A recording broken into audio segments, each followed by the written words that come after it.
Me encanta lo que Dios está haciendo en medio de ustedes aquí en Mar del Plata. Y sí, esta mañana fuimos a ver una iglesia grande en el centro, pero te digo que cuando entré acá y escuchar la alabanza acá, nada que ver allá, ¿eh?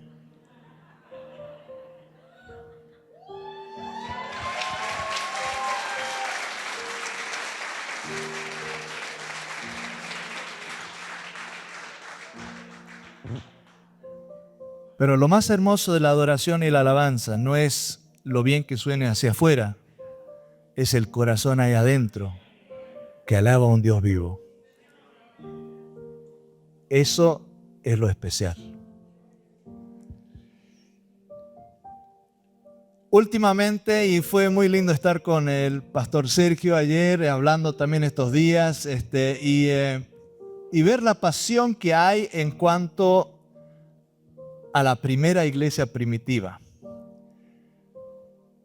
Yo tengo más de 40 años en el ministerio, aunque no parezco jovencito todavía, ¿no? Aunque con un poquito más de cana, pero hemos pasado por diferentes etapas de crecimiento, de plantación, de volver a plantar, de replantar iglesias. Hemos también podido estar en algunas iglesias que estaban casi muertas, después de años de lucha, de dificultades, y donde había un grito: por favor ayúdanos, si no morimos. Y es volver a lo que es lo esencial, lo primordial siempre. Nosotros no podemos hacer nada, pero siempre podemos hacer un restart, como dicen en inglés. Empezar de nuevo. Y con las leyes que el Señor ha puesto de cómo tenemos que edificar la iglesia de Cristo. En realidad nosotros nunca la edificamos. Él dijo: yo edificaré mi iglesia y las huestes del Hades no prevalecerán contra ella. Si dejamos que Él edifique la iglesia, es mucho más fácil que nosotros tratar de edificarla para Él. Muy rara vez funciona bien.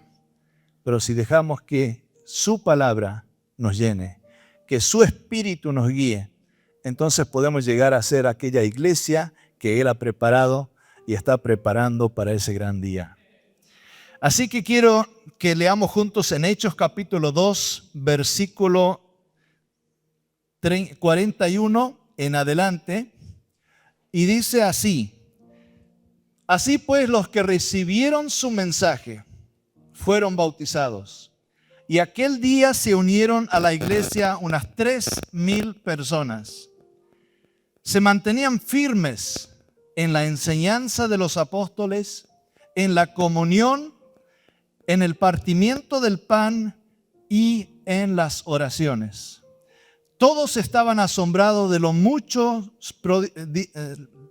prodigios y señales que realizaban los apóstoles. Vendían sus propiedades y posiciones y compartían sus bienes entre sí según la necesidad de cada uno.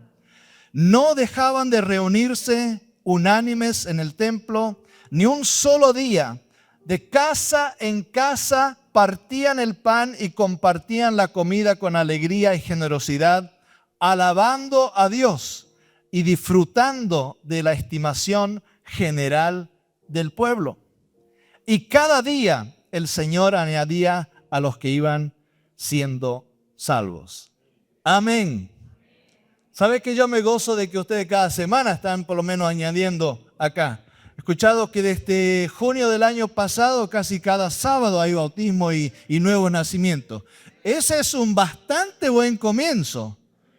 Hay iglesias que no bautizan más que 1 o 2 veces al año y ustedes lo están haciendo cada semana, pero todavía le falta un poco a cada día. Eso es un buen... Eso es una buena meta. Por ahí andaban los nuevos creyentes en el tiempo después de Jesús. Cada día el Señor añadía a los que iban a ingresar.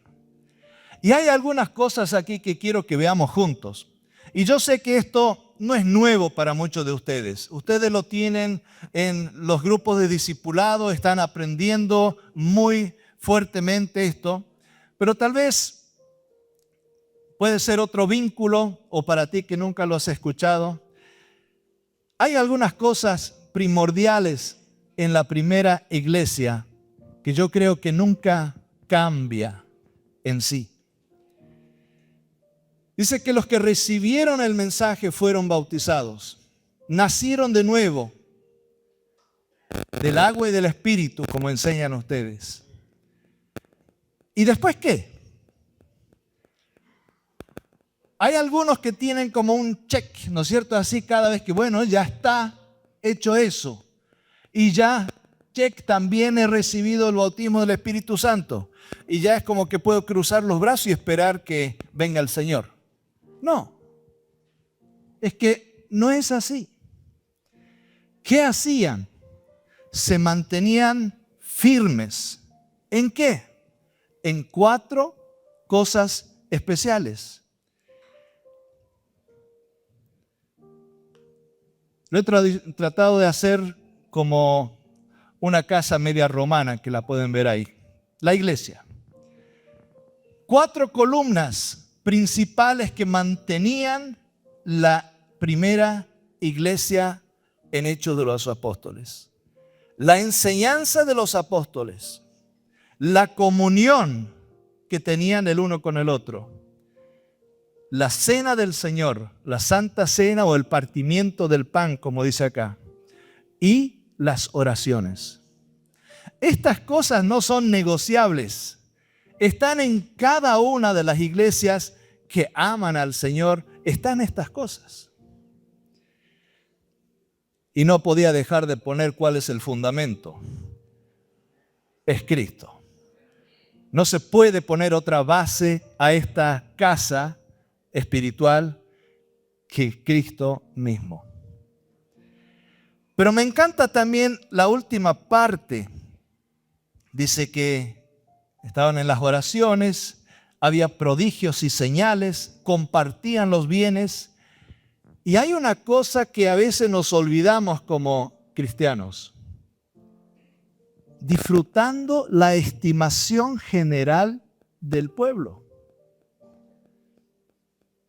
¿Qué significa eso? La gente hablaba bien de ellos. Ayudaban a la sociedad. Eran generosos. No solamente con los suyos, sino con los vecinos. Cuando a el vecino le faltaba algo o pasaba algo, estaban ahí. Ayudaban a la sociedad. Daban comida a los pobres. Daban alojamiento a los que no tenían. Ayudaban a los huérfanos. Ayudaban a las viudas. ¿Y qué hacía esto en la sociedad? Estos cristianos son buena gente. Hablaban bien de ellos. Y yo creo que es algo que debemos ponernos a nuestro corazón. De que no se trata solamente de que yo viva mi vida cristiana como se me da la gana y que me aguanten. No. Vivir una vida que sea de agrado también para los que están alrededor de nosotros. Veamos un poquito estas 4 columnas. Si quiero tratar de ir rápido, pero a mí me encanta la palabra del Señor. Así que Pedro dice que si predican, prediquen como la palabra del Señor. Así que a mí me gusta usar la palabra del Señor cuando predico. En Juan capítulo 1 dice que en el principio ya existía el Verbo. Y el Verbo estaba con Dios y el Verbo era Dios. Él estaba con Dios en el principio y por medio de Él todas las cosas fueron creadas. Sin Él, nada de lo creado llegó a existir. En Él estaba la vida y la vida era la luz de la humanidad. Esa luz verdadera que alumbra a todo ser humano ya venía a este mundo. El que era la luz ya estaba en el mundo y el mundo fue creado por medio de Él, pero el mundo no lo conoció. Vino a los que ya vino a lo que era suyo, pero los suyos no lo recibieron. Mas a cuanto lo recibieron, a los que creen en su nombre les dio derecho de ser hechos hijos de Dios. Esto no nacen de la sangre, ni por deseo natural, ni por voluntad humana, sino que nacen de Dios. Y el Verbo se hizo hombre y habitó entre nosotros. Y contemplamos su gloria, la gloria que corresponde al Hijo unigénito del Padre, lleno de gracia y de verdad. Hay una nueva traducción que me encanta, donde dice que el Verbo se hizo carne y habitó entre nosotros. Dice, el Verbo se hizo carne y se mudó a nuestra, ¿cómo se dice? Vecindad. Se mudó a nuestra vecindad. Me encanta esa parte porque es como que ahí está, cerquita de nosotros. Ustedes ya conocen este mensaje que fue difundido por toda Judea, dice Pedro cuando está enseñando a Cornelio. Comenzando desde Galilea, después del bautismo que predicó Juan. Me refiero a Jesús de Nazaret, cómo lo ungió Dios con el Espíritu Santo y con poder, y cómo anduvo haciendo el bien y sanando a todos los que estaban oprimidos por el diablo, porque Dios estaba con él. Nosotros somos testigos de todo lo que hizo en la tierra de los judíos y en Jerusalén. Lo mataron colgándolo en un madero, pero Dios le resucitó al tercer día y dispuso que se apareciera no a todo el pueblo, sino a nosotros, testigos previamente escogidos por Dios, que conocimos, que comimos y bebimos con Él y después de su resurrección. Él nos mandó a predicar al pueblo y a dar solemne testimonio de que ha sido nombrado por Dios como juez de vivos y muertos. De Él dan testimonio todos los profetas, que todo el que cree en Él, recibe por medio de su nombre el perdón de los pecados. ¿De qué predicaban los apóstoles? ¿Cuál era el mensaje de los apóstoles? Bueno, predicaban de muchas cosas de sí.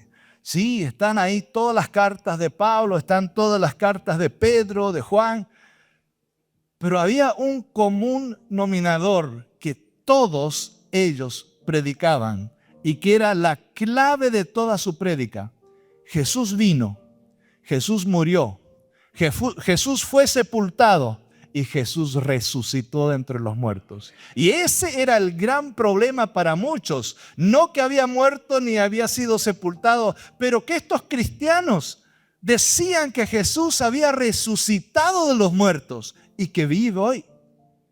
Ese era el mensaje primordial que vez tras vez cuando empiezas a leer Hechos de los Apóstoles, ves en las prédicas de Pedro, de Pablo, que levantaban a Jesús. ¿Por qué vino? Vino a salvar a los perdidos. Por eso murió. Por eso fue sepultado. Pero al tercer día el Señor lo levantó. Aleluya.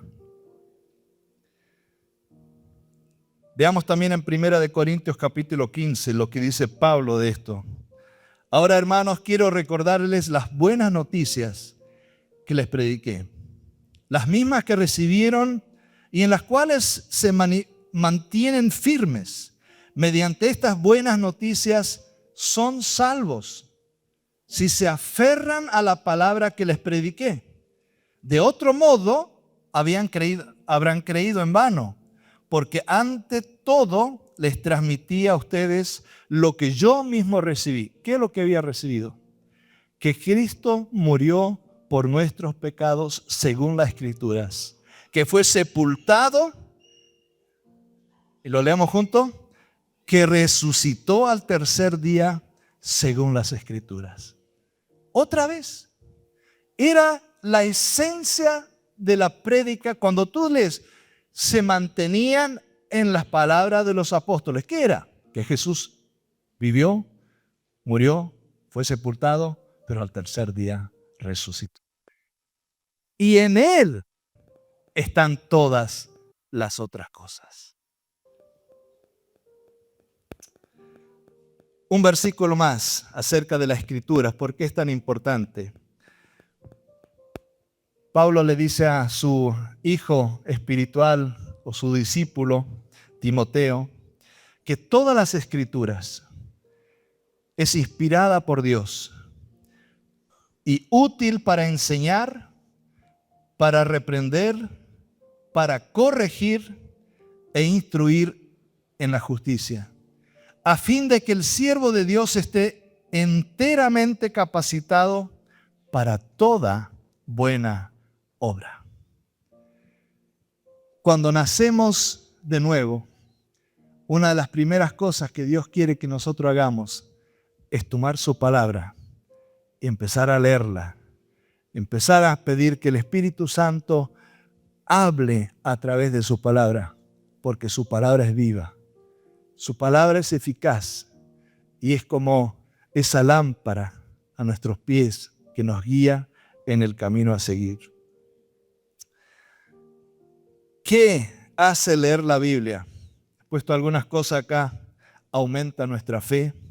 Así que la fe viene como resultado de oír el mensaje, y el mensaje que se oye es de la palabra de Cristo. También renueva tu mente. Ay, cómo me ha renovado la mente tantas veces. Cuando yo pensaba que lo sabía todo, cuando lo había entendido todo, y de repente salta otro versículo y me hace borrón y cuentas nuevas. Y tengo que empezar de vuelta. Pero la palabra de Dios renueva nuestra mente. No se amolden al mundo actual, sino sean transformados mediante la renovación de vuestra mente. Así podrán comprobar cómo es la voluntad de Dios, buena, agradable y perfecta. Si no sabes cuál es el rumbo de tu vida, también la palabra de Dios te da un rumbo a seguir. Tu palabra es una lámpara a mis pies y una luz en mi sendero. Los creyentes que estaban juntos, y amo lo que hemos experimentado acá estos días, tenían esto muy fuerte: comunión el uno con el otro. El partimiento del pan, el sentarse juntos alrededor de la mesa. Y es interesante, yo creo que Jesús andaba más en las casas alrededor de las mesas que en los templos. No sé. Fíjate vos si cuando lees dónde andaba. Andaba en las bodas, andaba en las casas, sanaba a la suegra ¿de quién? De Pedro. ¿Y qué hacen después? Comen juntos. Y al comer juntos la gente, sanó a la suegra de Pedro. Y todos escucharon, y a la noche estaban todos ahí fuera, querían un toque de Jesús. Pero todos los creyentes estaban juntos y tenían todo en común. Y lo oímos que vendían sus casas, sus bienes, compartían de acuerdo a la necesidad que tenía cada uno. Y no voy a tomar tanto tip con esto, ustedes entienden eso ya. Y saben lo importante que es la comunidad, la comunión el uno con el otro.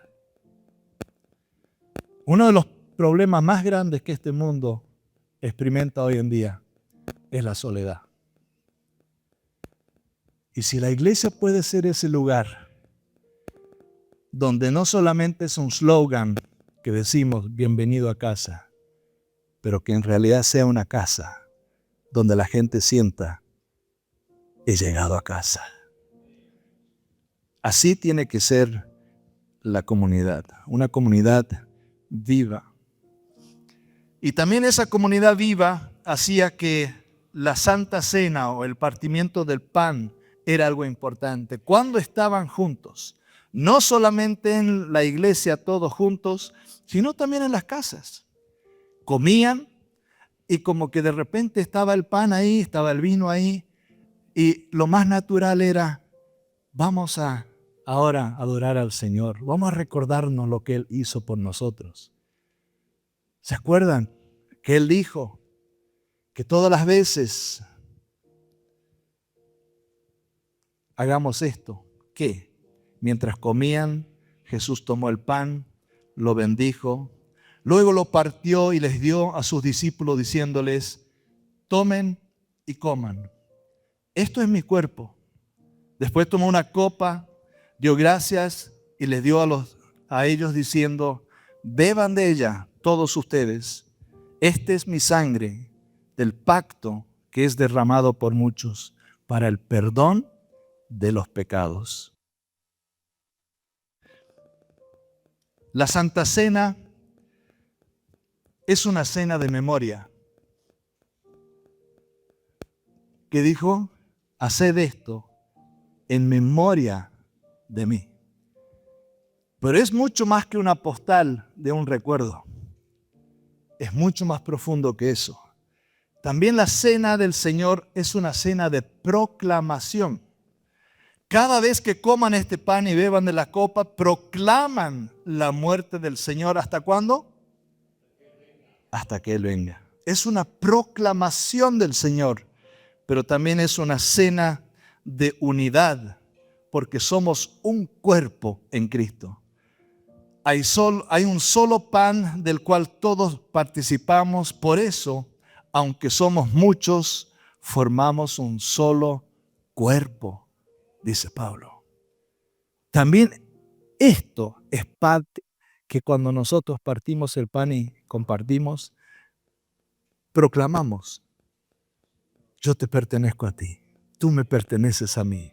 Somos un cuerpo, somos diferentes miembros de ese cuerpo y cuando el cuerpo funciona perfectamente, todos los miembros de ese cuerpo que el Señor nos ha dado se ponen en función y la iglesia crece. La cena del Señor también es una cena de poder y de sanidad. Y lo he experimentado varias veces cuando hemos tenido Santa Cena. Y nos recordamos, ¿qué es lo que dijo el Señor? Haced esto en memoria de mí. ¿Qué es lo que Él hizo cuando fue clavado en la cruz del Calvario? Isaías lo pone y es como que si estuviera ahí mirándolo cuando sucede. Ciertamente Él cargó nuestras enfermedades y soportó nuestros dolores, pero nosotros lo consideramos herido, golpeado por Dios y humillado. Él fue traspasado por nuestras rebeliones y molido por nuestras iniquidades. Sobre Él cayó el castigo, precio de nuestra paz.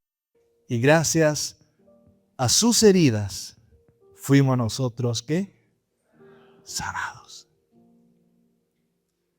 Cuando proclamamos eso, también en esta cena del Señor, a veces he dicho, cuando tú vienes ahora y participas del pan, participas del vino, recuerda que por sus llagas tú has sido sanado. Y he visto personas que han venido, han tomado el pan y han dicho, gracias Señor por mi sanidad.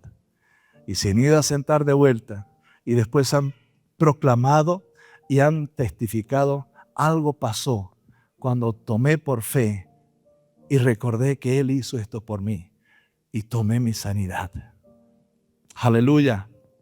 Y también por último, la cena del Señor es una cena profética.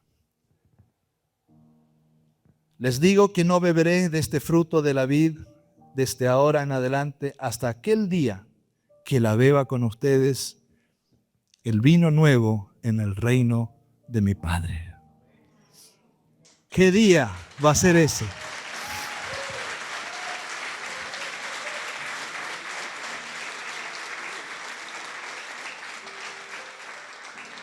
Yo me imagino cuando el Señor venga por su novia y vamos a estar en la boda del Cordero.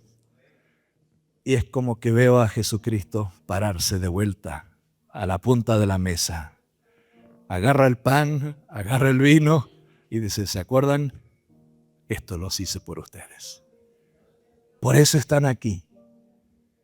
Por eso están aquí. es una cena profética también.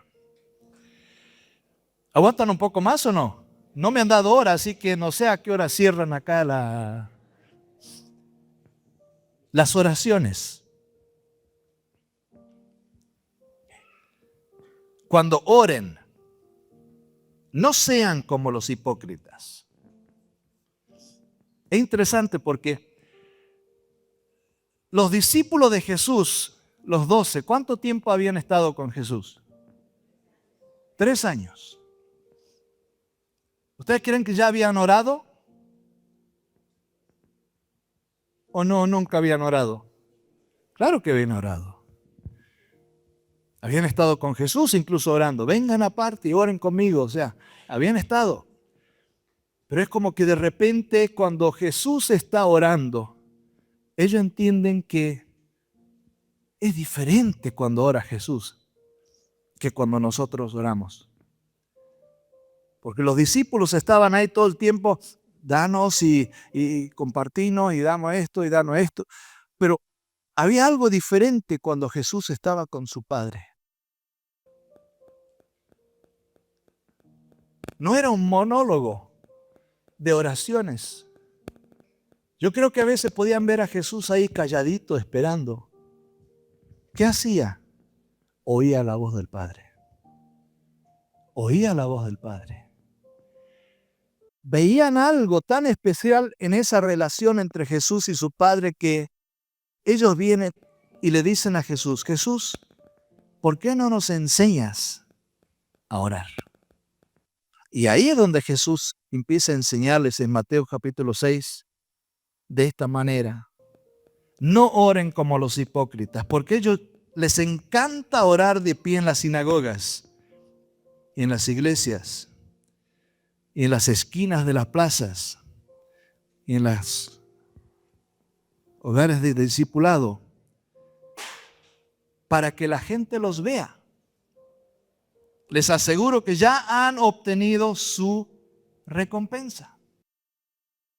Pero tú cuando te pongas a orar, entra en tu cuarto, cierra la puerta y ora a tu Padre que está en lo secreto. Así tu Padre que lo ve, así tu Padre que lo ve, que ve lo que se hace en secreto, te recompensará. Y en otro dice en público. Y al orar, no hablen solo por hablar como hacen los gentiles, porque ellos se imaginan que serán escuchados por sus muchas palabras. No sé cómo tú oras, pero en Noruega por lo menos he tenido que hablar seriamente, con amor, con mucha gente. Porque claro, se ponen a orar y tienen un vocabulario pero tan hermoso, tan lindo, tan poético, y empiezan a dar vuelta y vuelta en las oraciones, que otro nuevo creyente dice, yo jamás voy a orar. Yo no abro la boca. Yo no me animo a hacer esa oración porque acá hay tanta gente que echa para acá y echa para allá y que yo no oro. Por lo menos en público. ¿Sabes lo que hemos hecho a veces con los adolescentes? Decimos, ahora nos sentamos en una ronda y vamos a hacer una oración de una frase. Te doy gracias, Señor, porque me amas. Bien. Te doy gracias, Señor. Y así, dando vuelta. ¿Qué hace eso? Ayuda a que se animen a orar. ¿Cuál es la finalidad de orar? ¿De que Dios se agrade de mi hermoso hablar? No. Que yo le cuente, hay algunos que oran así también, ¿ha visto? Le cuentan todo lo que ha pasado toda la semana, en público, ¿no? Señor, ¿te acuerdas que cuando hice esto, cuando fui allá y hablé con la señora tal fulana y le dije, y claro, todos están escuchando y es en público. La palabra de Dios dice, en alguna manera, ellos ya recibieron su recompensa. ¿Ustedes creen que Él sabe antes que tú oras lo que necesitas? Todo. Él sabe todo de ti. O sea que no hace falta que usemos las muchas palabras para llegar a Él. Pero sí podemos entrar en lo secreto. ¿Y qué tiene que ver esto? Yo creo que no es el lugar físico del que se habla, aunque también es bueno a veces tener un cuarto en la casa donde tú puedes cerrar la puerta y estar a solas con Él. Pero creo que tiene que ver con la intimidad con Él. De que tú no solamente le hablas a Él, pero estás en un lugar donde Él también te puede hablar a ti.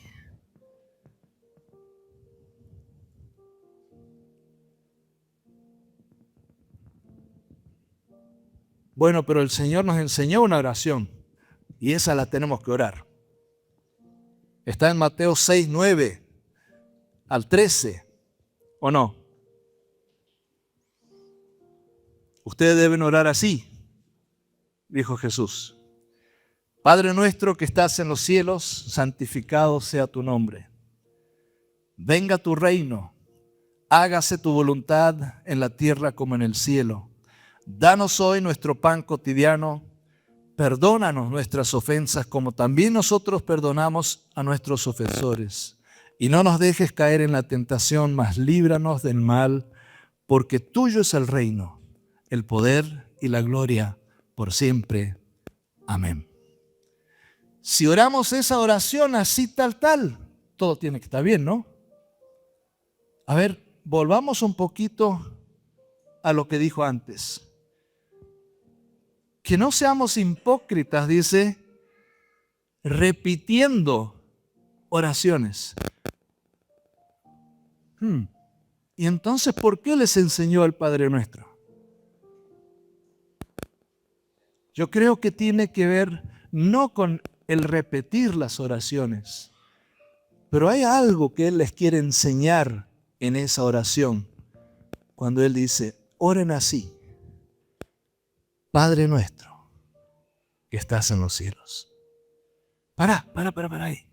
¿A quién le estás orando? A mi papá, que está en el cielo. ¿Quién es Él? Él es santo. Él es grande. Es el creador del cielo y de la tierra. Señor, ¿qué queremos que tú hagas? Queremos que lo que tú quieras en el cielo, eso pase aquí en la tierra. Venga tu reino, hágase tu voluntad. Y después Él nos permite que le pidamos las cosas difíciles. El pan cotidiano no es solamente el pan, sino son las necesidades que tenemos. Él dice, echad toda vuestra ansiedad sobre Él porque Él tiene cuidado de vosotros. Nos permite que lo hagamos. Y también nos pule y nos dice, puede haber algunas relaciones que no están bien en tu vida. Señor, yo necesito que tú me perdones. Y es como que ya sé lo que vas a decir entonces, Señor. Así como yo perdono también a otros. Dame ese amor. Que no solamente yo desee tu perdón, pero yo pueda perdonar a aquellos que me han hecho mal. No me dejes caer en tentación. No te voy a dejar caer en tentación, pero entonces sigue mi palabra, dice, ¿no? Es como que es una relación esta oración, más que una repetición.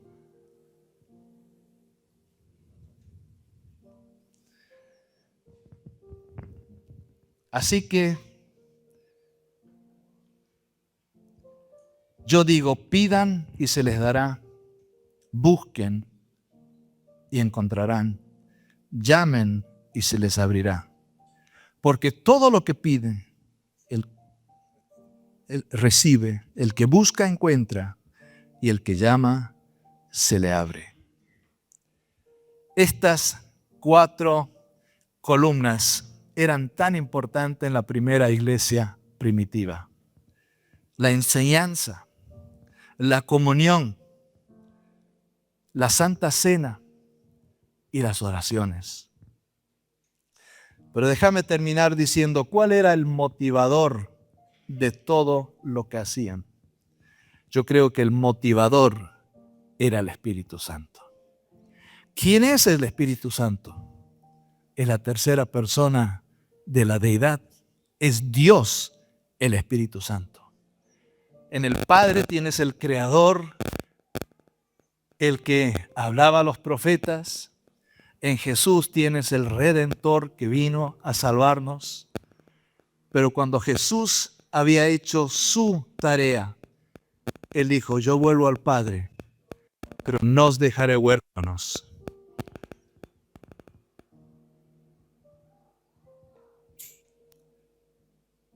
Y hay tres cosas en cuanto a lo que el Espíritu hace en nuestra vida. Él nos hace nacer del Espíritu. Te aseguro que quien no nazca de nuevo no puede ver el reino de Dios, dijo Jesús. ¿Cómo puede uno nacer de nuevo siendo ya viejo?, preguntó Nicodemo. ¿Acaso puede entrar por segunda vez al vientre de su madre y volver a nacer? Te aseguro que quien no nazca del agua y del Espíritu no puede entrar en el reino de Dios, respondió Jesús. Lo que nace del cuerpo es cuerpo, lo que nace del Espíritu es espíritu. Después habla del motivador del Espíritu Santo, que también quiere que nosotros seamos bautizados en el Espíritu. Puede haber sido bautizado en el agua, por eso oramos también con los nuevos convertidos para que puedan recibir el bautismo del Espíritu Santo. Una vez, mientras que comían, con ellos ordenó que no se alejen de Jerusalén, sino que esperasen la promesa del Padre, de la cual ya he hablado. Juan bautizó con agua, pero dentro de pocos días ustedes serán bautizados con el Espíritu Santo. Pero cuando venga el Espíritu Santo sobre ustedes, recibirán poder y serán mis testigos, tanto en Jerusalén como en Judea y Samaria y hasta los confines de la tierra. Ellos compartían la fe. Y acá lo vamos a hacer leer en noruego. Este es el versículo que tengo en mi anillo. Gå derfor ut og gjør alle folkeslag til disipler, i det dere døper dem i Faderens, Sønnen og Den hellige ånds navn, og lærer dem å holde alt det jeg har befalt dere, og se jeg med dere alle dager inntil verdens ende. Parece hablar en lengua, ¿no? Por eso lo puse ahí. Bueno, no, en realidad es un error que lo había olvidado. Pero ¿qué tal si lo decimos en castellano? ¿Se acuerdan? Toda potestad me es dada en el cielo y en la tierra.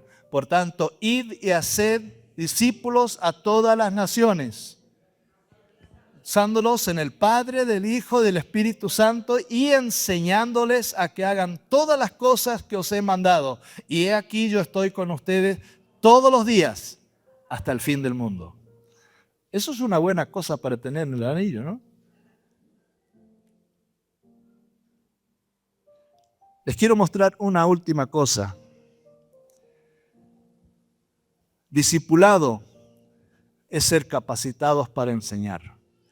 Y Pablo lo muestra en 2 de Timoteo 2, 1 y 2, cómo esto va en multiplicación. Y le dice a su hijo en el espíritu Timoteo, así que tú, hijo mío, fortalécete por la gracia que tenemos en Cristo Jesús.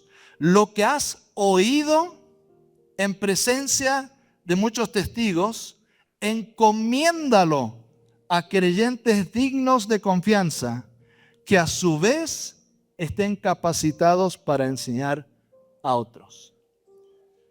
Aquí ves a Pablo enseñando a su hijo Timoteo. ¿Y qué le dice a Timoteo? Búscate tus discípulos para que le enseñen lo que yo te he enseñado a ti, tú le vas a enseñar a ellos. Pero enséñales de una forma para que ellos en su vez puedan enseñar también a otros. Y esta flecha podía seguir agrandándose. Y es lo que sucede cuando vivimos de esta base espiritual, donde Cristo en nosotros es la esperanza de gloria. Y tiene estas columnas que tenemos que mantener firmes en la iglesia.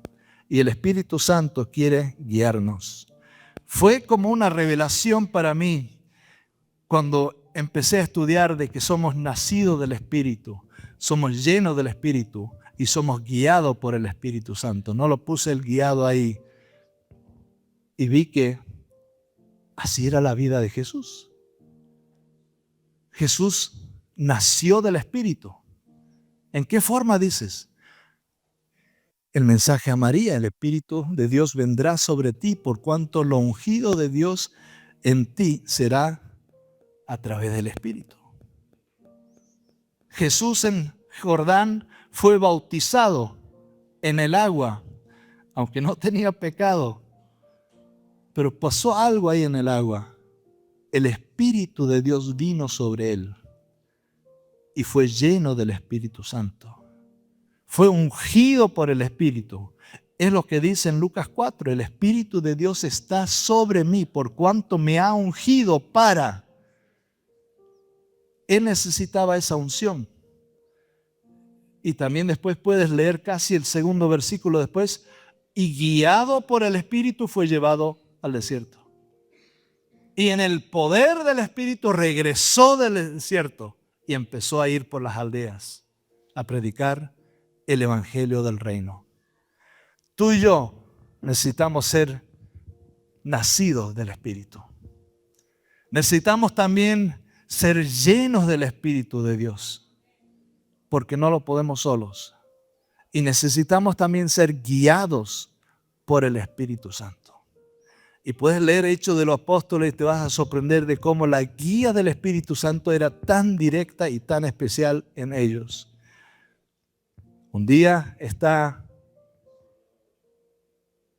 Pablo y Silas y el Espíritu viene en una reunión y dice, apartadme a ellos porque son instrumentos útiles.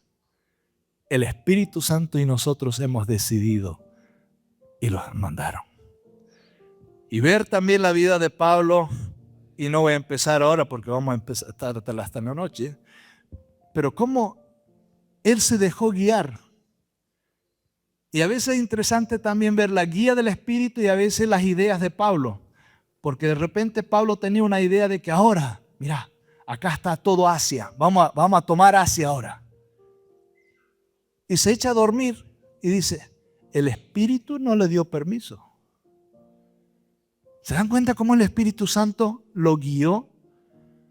Y ahí en su incógnita diciendo, ¿cómo que no? Si está ahí, mira, podemos llenar a todo Asia del Evangelio.